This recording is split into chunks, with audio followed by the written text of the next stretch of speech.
नमस्कार दोस्तों, स्वागत है आपका द ग्राउंड रिपोर्ट में। मैं हूं समीर आत्मज मिश्र। संसद में काफ़ी मशक्क़त के बाद नियम 193 के तहत महंगाई पर चर्चा हुई और जब चर्चा हुई तो सत्ता पक्ष के कुछ सांसदों ने ऐसे तर्क दिए, ऐसे आंकड़े दिए, ऐसी बातें कही कि उन तर्कों से, उन आंकड़ों को सुनकर के सत्ता पक्ष के सांसद भी हैरान रह गए जो दूसरे सांसद थे। वसीम बरेलवी साहब का एक शेर है कि वो झूठ बोल रहा था बड़े सलीके से, मैं एतबार न करता तो और क्या करता। लेकिन वो उस झूठ की बात कर रहे थे जो सलीके से बोला जाता है। कुछ उसमें ऐसे तर्क होते हैं, ऐसी बातें होती हैं कि लोग जानते हुए भी कि वो झूठ है, लोगों को स्वीकार करना पड़ जाता है। लेकिन यहाँ पर ये झूठ ऐसा बोला जा रहा था कि उस पर हंसी के अलावा और कुछ भी नहीं आ सकती थी। हंसी के अलावा जो दूसरा मनोभाव जगेगा वो सिर्फ और सिर्फ गुस्सा होगा, उसके अलावा और कुछ नहीं होगा। जिन सांसदों के भाषणों की सबसे ज़्यादा चर्चा हो रही है, मुख्य रूप से जिनके बयान खूब शेयर किए गए, सोशल मीडिया पर उनकी चर्चा हुई, उनमें पहला नाम है निशिकांत दुबे का और दूसरा नाम है जयंत सिन्हा का। संयोग की बात है कि ये दोनों ही सांसद झारखंड से आते हैं, सत्ता पक्ष के हैं, भारतीय जनता पार्टी के सांसद हैं, दोनों झारखंड से आते हैं। और जयंत सिन्हा तो पिछली सरकार में, पिछली एनडीए सरकार में वो वित्त राज्य मंत्री भी रहे हैं। महंगाई पर उन्होंने क्या कुछ कहा आपने सुना भी होगा और सवाल उठता है कि ये जो बातें वो कह रहे थे, क्या वो ये सोच करके कह रहे थे कि उनके अलावा या सत्ता पक्ष के लोगों के अलावा बाकी पूरी जनता मूर्ख है, किसी को कुछ पता ही नहीं है कि वो जो कह देंगे वही सही हो जाएगा। सबसे पहले हम बात करते हैं जयंत सिन्हा के बयान की। उन्होंने कहा कि विपक्ष महंगाई महंगाई ढूंढ रहा है, चिल्ला रहा है, लेकिन उसे महंगाई मिल नहीं रही है, दिख नहीं रही है। इसलिए नहीं दिख रही है कि महंगाई तो कहीं है ही नहीं। हूबहू उन्होंने जो बयान दिया, जो बात उन्होंने कही, मैं उसको आपको बताता हूँ, सुनाता हूँ। उनका कहना था कि आम जनता के नज़रिए से देखें तो पता चलेगा कि हमने उसकी थाली भर दी है।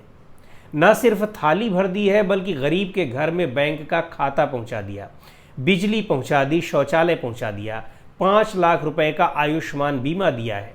अगर 5 लाख आयुष्मान बीमा दिया तो फिर कौन सी महंगाई। जयंत सिन्हा का यह भी कहना था कि 15-20 रुपए में सब्जी मिल जा रही है। और जिन थाली में, गरीब की जिस थाली में पिछली सरकारों में आंकड़े परोसे जाते थे, अब उनकी थाली जो है आंकड़ों से नहीं भरी है बल्कि वस्तुओं से भरी है, खाने पीने के सामानों से भरी है। ये जयंत सिन्हा का कहना था। 15-20 रुपए में कौन सी सब्जी पूरे परिवार के लिए मिल जा रही है। मुझको तो लगता है कि अगर गांव में भी जहां सब्जी का उत्पादन हो रहा है वहां भी महंगाई का असर इतना ज़्यादा है कि 15-20 रुपए में घर भर की सब्जी तो छोड़िए, सलाद का सामान भी शायद ही मिल पाए। और ये केवल महानगरों की बात नहीं है, छोटे शहरों, कस्बों से लेकर के गांव तक की बात है। और मैं जो बात कह रहा हूं, मुझको लगता है कि हर सुनने वाला व्यक्ति इन चीज़ों से रोज़ रूबरू हो रहा होगा। जयंत सिन्हा को महंगाई कहीं नहीं दिख रही है, लेकिन जयंत सिन्हा जिस झारखंड से आते हैं, क्या उन्होंने कभी उस झारखंड के लोगों से पूछने की कोशिश की कि उनको महंगाई दिख रही है कि नहीं दिख रही है। मुझे पूरा विश्वास है कि अगर अपनी जनता से उन्होंने ये बात पूछी होती, भाषण लिखने वालों की बजाय अगर जनता से उन्होंने ओपिनियन लिया होता तो उनको पता चल जाता कि महंगाई है या नहीं है। जयंत सिन्हा ने कन्नौज की उस 6 साल की बच्ची का प्रधानमंत्री को लिखा पत्र भी नहीं पढ़ा होगा, क्योंकि अगर वो भी पढ़ लिए होते या उनके संज्ञान में वो पत्र आ गया होता तब भी वो शायद समझ जाते कि देश में महंगाई है कि नहीं है। चीज़ें पिछले 7-8 साल में कितनी महंगी हुई हैं, कहाँ से कहाँ दाम चले गए हैं, और ये सच्चाई है कि नहीं है। उस 6 साल की बच्ची के पत्र का मैं जिक्र करता हूँ, जो कन्नौज की एक बच्ची है, कक्षा 6 में पढ़ती है, कीर्ति दुबे। उसने प्रधानमंत्री को एक पत्र लिखा, ये पत्र बड़ा वायरल हो गया। बच्ची ने पत्र में लिखा है कि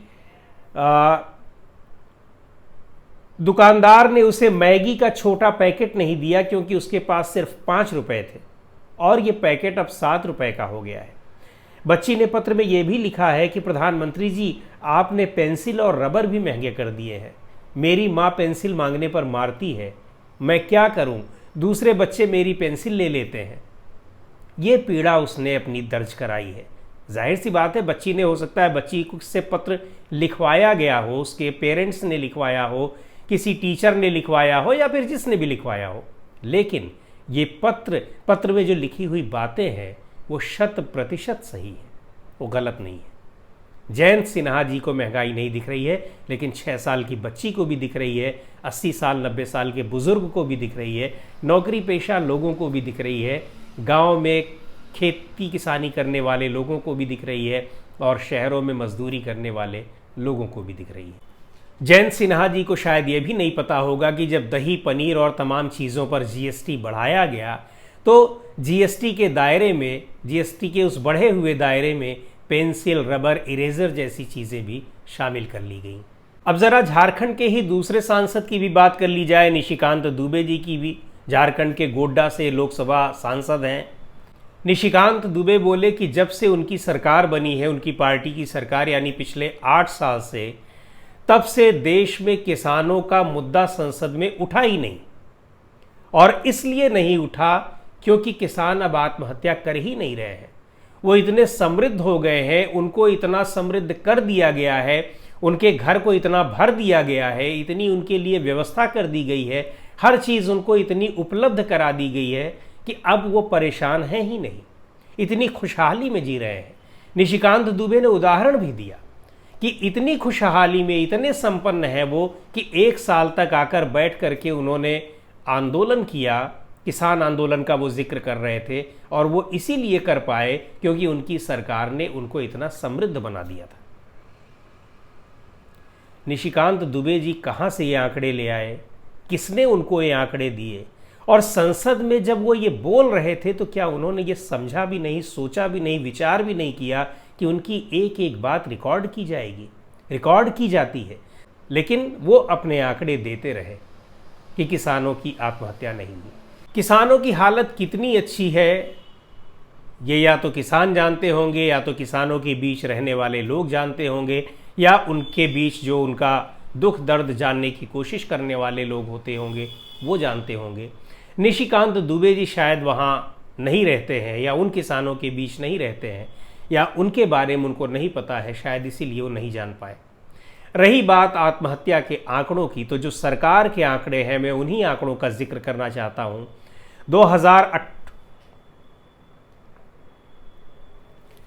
2018 में 5,763 किसानों ने, देश भर में इतने किसानों की संख्या है जिन्होंने आत्महत्या की। 2019 में 5,957 यानी लगभग 6,000 किसानों ने आत्महत्या की। 2020 में 5,579 किसानों ने आत्महत्या की। किसान आंदोलन की बात की जाए तो किसान आंदोलन के दौरान ही 700 से ज़्यादा किसानों की मृत्यु हुई। कई किसानों ने किसान आंदोलन के दौरान आत्महत्या की। पंजाब सरकार ने उनमें से बहुत सारे किसानों को मुआवजा भी दिया। केंद्र सरकार से मुआवजे की मांग करते रहे, लेकिन केंद्र सरकार ने सीधे तौर पर मना कर दिया कि किसी की किसान की मृत्यु नहीं हुई है उस दौरान, किसान आंदोलन के दौरान। कृषि मंत्री ने यह बयान दिया था। संसद में सदस्य जो कुछ भी बोलते हैं, मंत्री जो कुछ भी बोलते हैं, वो रिकॉर्ड होता है, देश पूरा देखता है, अखबारों में खबर छपती है। उन सांसदों के क्षेत्र की जनता भी ये जानती है, समझती है कि हमारे जनप्रतिनिधि किस तरीके से हमारी बातों को सदन में रख रहे हैं। इस तरह के गलत और तथ्य विहीन आंकड़े सदन के भीतर रखना न सिर्फ सांसदों का गैर जिम्मेदाराना आचरण दिखाता है, बल्कि ये सदन की गरिमा को भी आघात पहुंचाने वाला है। दरअसल ये इस तरह की जो प्रवृत्ति है ये सदन की अवमानना के अंतर्गत आती है, लेकिन संसद सदस्य ने सदन की अवमानना की है या नहीं की है, इस बात को तय करने वाले हैं सदन के सभापति, यानी लोकसभा में लोकसभा अध्यक्ष और राज्यसभा में राज्यसभा के सभापति। अब उनकी निगाह में ये सदन की अवमानना है या नहीं, ये वही बताएंगे। हम और आप तो उसके बारे में केवल चर्चा ही कर सकते हैं। निशिकांत दुबे जब अपना भाषण दे रहे थे तो उन्होंने कृष्ण बिहारी नूर का एक शेर भी पढ़ा, सच घटे या बढ़े, सच न रहे, झूठ की तो इंतहा ही नहीं। वास्तव में निशिकांत दुबे सही कह रहे थे, बिल्कुल सही कह रहे थे। बस यही बात है कि इस पर वो खुद कितना अमल कर रहे थे ये वही जानते हैं। तो दोस्तों, आज के वीडियो में इतना ही। अगले वीडियो में हम फिर किसी नए मुद्दे के साथ, नई चर्चा के साथ आपके सामने हाजिर होंगे। द ग्राउंड रिपोर्ट के यूट्यूब चैनल को आपने अब तक सब्सक्राइब न किया हो तो ज़रूर कर लें।